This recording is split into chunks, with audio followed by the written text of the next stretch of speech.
Let's have a look at some basics of automotive wiring diagrams. So here I have in front of me a 1987 Ford F-150 and we have a horn circuit.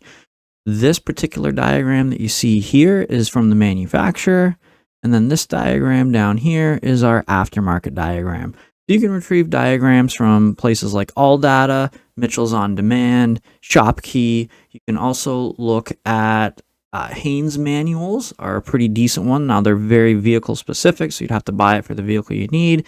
And if you're really in a pinch, you can try to have a look on Google. Just make sure that you find the diagram that actually matches up to the vehicle that you're working on.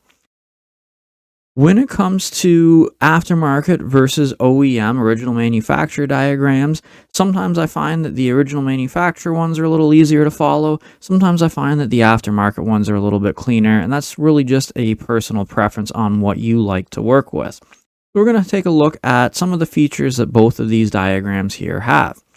So if we start at the top of this diagram, you'll notice that we have a dotted line, which typically represents something like a fuse panel or a rough location where the components may be. And this one here is labeled as fuse panel. On our OEM diagram, it's also labeled as fuse panel. You might also see that labeled as power distribution box, and sometimes it'll give you some more information, like it'll tell you that it's the underhood power distribution box or it's the trunk power distribution box.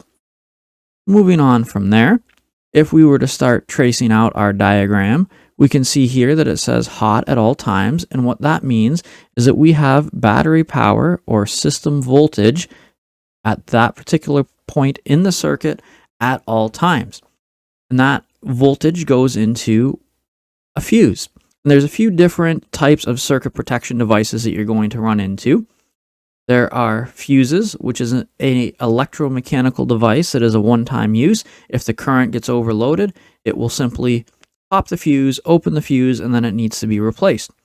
Sometimes you'll also run into circuit breakers, which can be auto resetting or manual resetting, but it is a reusable device. It does the same thing. It opens a circuit when it's overloaded. And then in some situations, certain vehicles have what's called a virtual fuse, or it's a fuse. It's a circuit that is built into the computer that senses voltage and current.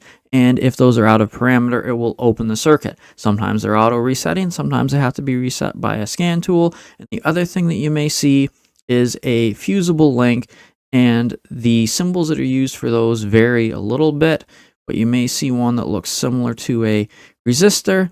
Or I've also seen them where they're just kind of a large squiggly line that looks similar to a fuse, but it's a little bit more drawn out. As we're tracing our diagram, we know that we have to have power to our fuse. Power runs through the fuse, and now it's going to run through our wires. Anytime you see a black dot like that one there, what that indicates is that we have a splice. Our power continues to run through this diagram, and now we have options. In our OEM diagram, it gives us without speed control or with speed control, and these are two totally separate wiring diagrams. What that is, that's cruise control. So if we have a vehicle that has cruise control on these particular trucks, it was located right in the steering wheel. The buttons were right on the steering wheel next to the horn. We would use this diagram over here. If we had a vehicle that did not have cruise control, we'd be using this diagram here. On our aftermarket diagram, it's very similar. We just have, instead of two separate diagrams, we have this little bracket here that tells us without cruise control, we're going on this side, and with cruise control, we're going to read this side of the wiring diagram.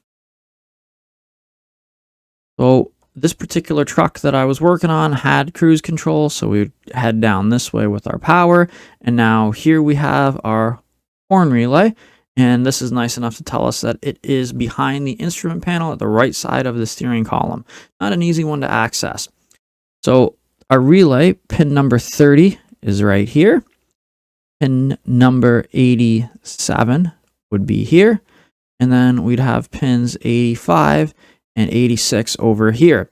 And if that doesn't make sense to you just yet, that's okay. I'm going to put put a video together explaining relays and how they work and how to diagnose them and troubleshoot some common faults with them and how they can be your ally when you're doing diagnostics in a circuit. Here is our control side, and this is the switched side.